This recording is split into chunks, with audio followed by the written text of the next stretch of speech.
On passera des lunes. Texte de Louise Larry, mise en voix par Evelyne de Gracia. Il était une fois un petit bonhomme à la frimousse parsemée d'étoiles rousses. On le disait étrange et dans sa bulle. Bien que de nature peu bavarde, il lui prit l'envie de vider son cœur du trop-plein un jour de vent sucré. Quelle drôle d'idée fut celle de mon père de me nommer Barnabé.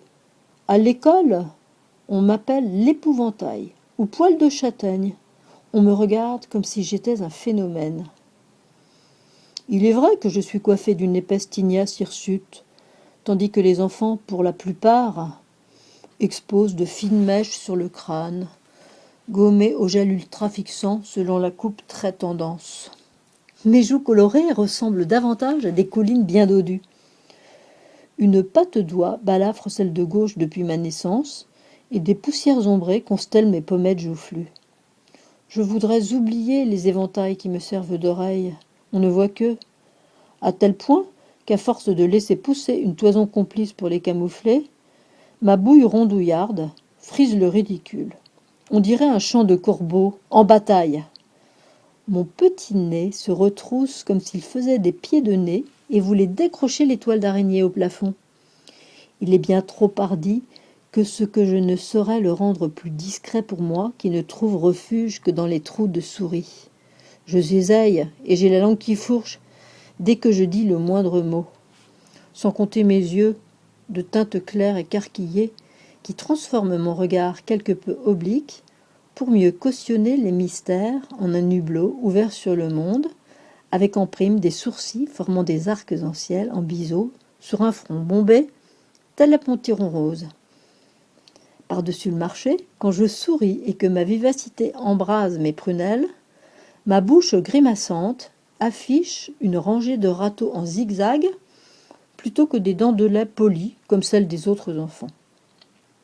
C'est sûr que la grimace flotte davantage sur mes lèvres que le sourire. Mes camarades de classe se moquent de moi à loisir. Pour autant, il paraît que je possède des armes secrètes qu'ils n'ont pas. Il se dit que dans le reflet de mes yeux, jailli de la palette du ciel, on y perçoit des papillons de satin qui s'illuminent comme des vers luisants, que l'on chevauche à volonté pour dessiner le chemin du rêve. Je comprends mieux que je puisse repeindre de mes cils roux les nuages lorsque je contemple le soleil, mais aussi pourquoi je peux m'envelopper d'un rideau de neige sur un tapis de saison sans avoir froid, car elle ne me trahit jamais parce que je les laisse dormir la nuit. Mes livres sont mes oreillers, mes oreilles gigantesques s'y blottissent, appréciant le doux confort. J'en oublie même leur disgrâce. Fagoté bizarrement, je sais, je le suis. Oui, ma mère s'obstine à m'affubler d'un nœud papillon rayé et d'un pantalon de velours, hiver comme été, sous prétexte que ça me rend élégant, alors que la plupart des écoliers portent des survêtements en vogue. Ce qui renforce le festival des moqueries au grand galop, à mon grand désespoir. Mais j'ai des guibolles très lestes et j'en use comme des ressorts. Je traverse un tunnel de ronces sans une égratignure et je protège mon corps de toute blessure pendant que les gamins de la ville ont la hantise de la bogue et de la nature imprévisible. C'est ainsi que j'utilise ma cervelle aussi bien que mes muscles pour me faire accepter et que j'anime mon semblant de sourire naissant d'un air amusé, car je suis lasse de numéros de haute voltige, tant il est vrai que l'on découvre ma grande agilité. À croire que j'ai hérité de pouvoirs que n'ont pas les autres. J'habite dans une grande caravane. Les sorcières y séjournent secrètement et récoltent à la pelle mes larmes autant que mes joies, qu'elles recueillent soigneusement dans un coffret comme de précieuses pierres.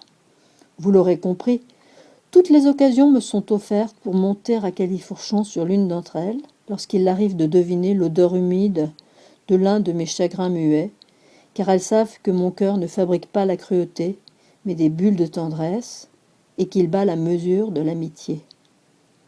Et mes yeux s'embuent comme tout le monde, tandis que les soirs de firmament, mes mains nouées à celles de mes copains se réjouissent de la joie de la ronde enfantine. Pourtant, dans la cour de récréation, on me fuit, et on ricane de mes oreilles d'éléphant. Mais l'on recherche ma compagnie en contrepartie sur les terrains de jeu ou lors des sorties en campagne, grâce à mes prouesses sportives. Nos différences ne forment alors plus de barrières entre nous, bien au contraire, elles les font tomber et tissent le lien, celui que les adultes déclarent vital sans se donner les moyens de le créer. Et ce, dans le meilleur des cas, le regard de mes copains sur moi change totalement. C'est dire que chacun possède ce que l'autre n'a pas, y compris ceux qui semblent les plus fragiles et les plus démunis. On passera des lunes avant que le territoire de l'enfance ne devienne plus conciliant, et il s'y trompera encore sans revoir pour autant les codes du clan des Bambins, mais le temps se chargera de changer le cours des choses.